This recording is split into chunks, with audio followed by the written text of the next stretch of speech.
First, let's check out the new assignment number 3, which is working with programming languages. In this particular case, Java. Up to this point, we've been doing data modeling using two different technologies. One is UML, right, where we graphically represent the various entities and their relationships. And in the second assignment, we converted the UML class diagram into a schema, which is just one way to represent the data relationships and the entities and the attributes and whatnot. Today, we'll introduce yet another way to represent the data model. Now, from the point of view of a programming language, right? In this case, Java, right? So we'll keep working on the same problem that we're going to be using throughout the semester. The content management system that represents developers, represents websites, pages, widgets, and so we'll create a data model to be able to capture the data in memory, right, using the Java programming language. The data is going to live in two different places. It's going to live permanently in the database, right, in rows of tables, and that has long-term storage use, right? Even though when a server goes down, the data is still there. When you come back, it'll still be there tomorrow, and it has quite different roles and responsibilities. Again, it's for long-term storage. It's for a lot of data. Whereas today we're going to introduce how to represent the same data, but through a programming language, Java, and its role is going to be somewhat different. Right? The role is to be able to represent the same data, but in a more ephemeral, in a more temporary sense, in the RAM, right, of a running process, right, the memory of a running process.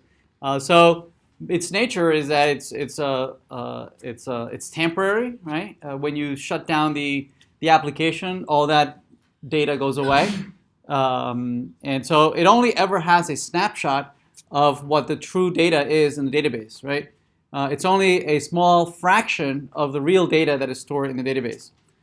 So it has a completely different role, right? It goes and fetches data or a snippet of the data from the database. It represents it in its objects instance in RAM, right? You work directly with them through your application, and then they are released, right, when you don't need them anymore. Also, the way that the data is represented is a little bit different. Whereas in a schema in SQL, its representation is fairly flat, right? We break out the data across many tables, but it is essentially flat, right? We only can implement hierarchies by using a very limited mechanism of foreign keys and primary keys. Whereas the Java data model is much more is richer, right? It's object oriented. It allows you to implement inheritance, polymorphism, overriding, overloading, and obviously encode a fairly sophisticated logic on how is it that you handle the life cycle of these objects in memory. Okay.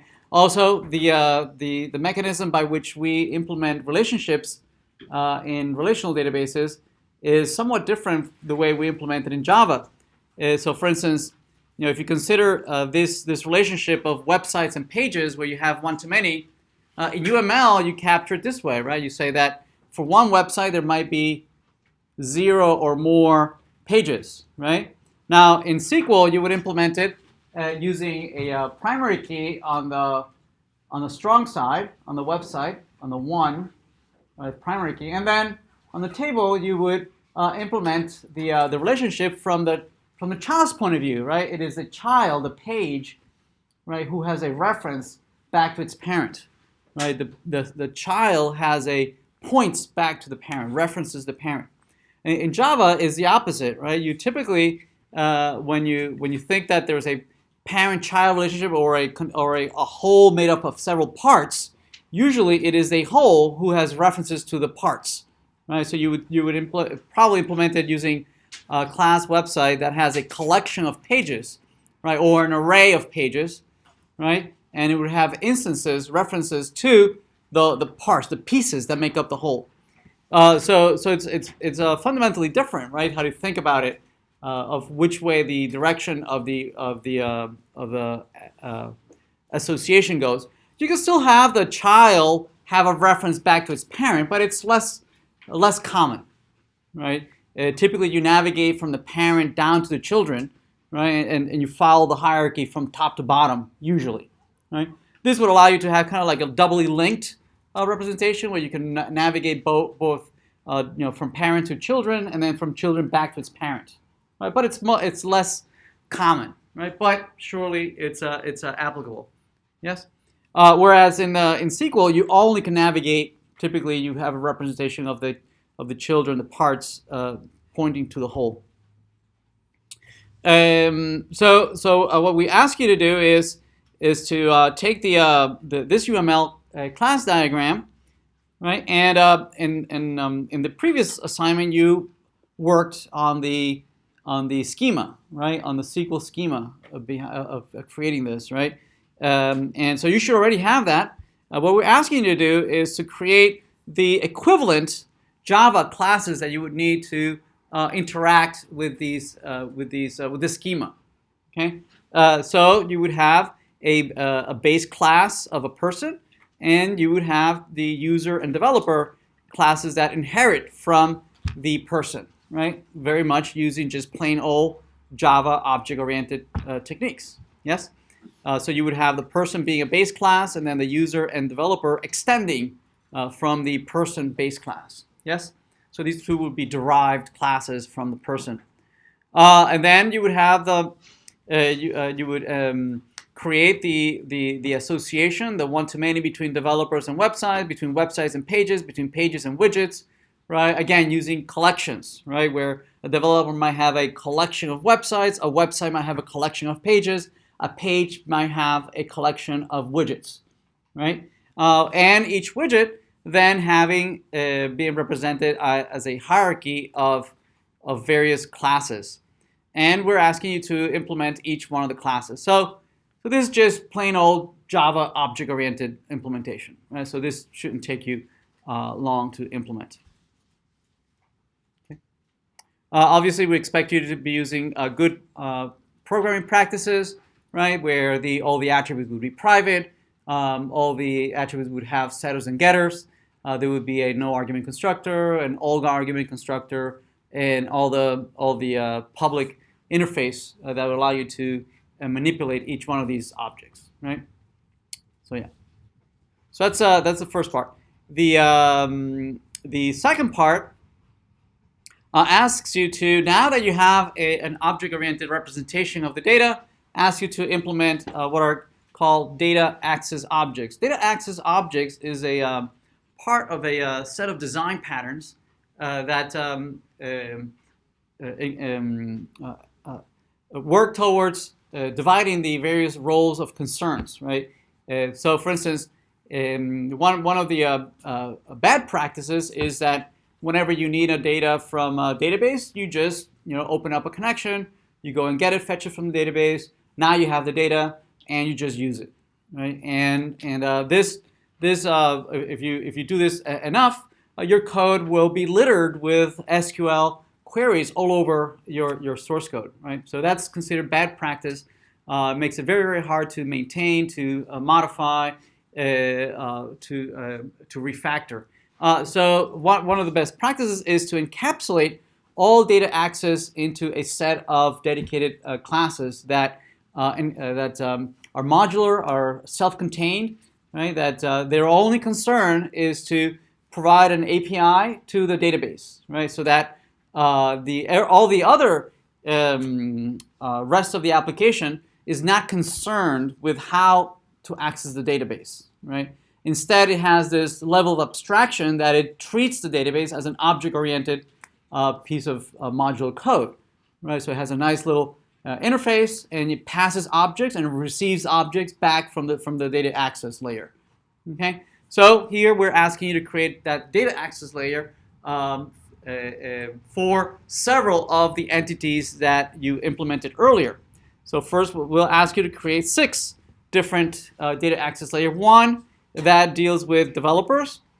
Okay, we're leaving users, just developers, and this will encapsulate all that has to do with creating users, updating users, deleting users, finding users in various criteria. Website DAOs will encapsulate everything that has to do with inserting, creating, selecting, retrieving, updating, deleting, everything that has to do with websites. Okay, so it encapsulates all the APIs that allow you to interact with the database about websites. Same thing with pages, same thing with widgets, roles, and privileges. Okay. For each one, here I've listed some of the requirements. So for instance, for the developer DAO, we ask you to implement several operations. One is to be able to create a developer, and you pass in an instance of a developer. Okay, so it would instantiate. It would receive an instance of a developer from the data model you declared earlier, right? And it would create an insert into the database. Find all developers. Although this is it's an unrealistic use case. Typically, this might be only accessible to a system admin that wants to look at all the users, all the developers. Nevertheless, it goes and fetches all the developers in the database, okay, and it returns a collection of developers. If you prefer this to be a list or set or an array list for convenience, that's fine. Right? I'm okay with that. So it returns for each record. Now notice that the developer is split across 2 different tables, right? It's split across the person table and the developer table. So you'll need to join those 2 and come back with an instance of a developer class in a collection of those. Then you should be able to retrieve developers by their ID. If you know their ID, it goes and fetches that instance or record between developer and person, and it returns that one instance, that one record as an instance developer. Then you can retrieve by username, and this is useful when folks are registering, right? To find out if that username is already taken, right? I'd like to know if there is a record for that username. Here by credentials, if I pass in username and password, again for logging in, this is also useful. You pass in the credentials. Is there somebody with that username and password combination? Update allows you to, given the ID of a developer, I like to provide new values for that developer, right? A new email, a new phone, a new address for that one developer, and delete by ID. Make sense? And removes records from both developer and person. Right? Removes the records from both, so they're gone. So the same thing we ask you to do for websites. If you be able to create a website for a developer, so given a developer, I want to create a website for that developer. So it creates a relationship between the 2 as well, the foreign key. It finds all the websites or the websites for a given developer, or finds a website if you know that website's ID, returns that one website, or updates the new website given a website ID and new instance, or deletes it. Same thing for pages, same thing for widgets. Okay. Then the roles allow you to assign roles between a user and a page, or a user and a website, saying that you are an admin, you have a delete privileges, or you have a list privileges, or an edit privileges. So the roles, you have two types of roles. You have page role and website role, and you can either assign them or you can remove them. Okay. Same thing with privileges. You can either assign privileges to a website or a page, or remove a privilege from a website and a page. Okay.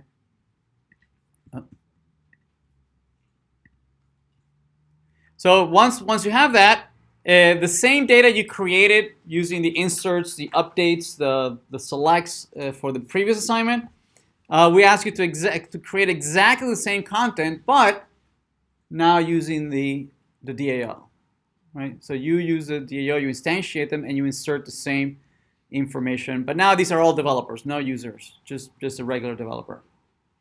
Okay. So the same exact information that you had from the previous assignment, but now using the DAO. Right? So one single program, right, that runs your entire DAO, instantiates your DAO, right, and inserts and creates an. Well, these are only creating. Make sense? All right. So the widget table from last time was flattened. So are we still Yeah. assuming that? Yeah, right, exactly. The tables are still flat, but the data model is hierarchical. No, I meant so the widget Yes. specifically was flat. Yes. The one table, Right. But the developers was not flat. Exactly. Right. Okay. Yep. Yep. If you like to play around with creating a hierarchical version of the widget, feel free. If you prefer doing that. Otherwise, you'll need to keep track of the type. And so depending on the type, certain fields will make sense, some fields will be null. Well, most of the fields will be null. And you only have values for the values that make sense for that particular type. Okay. Yep. All right. Now let's start playing around with implementing something like this.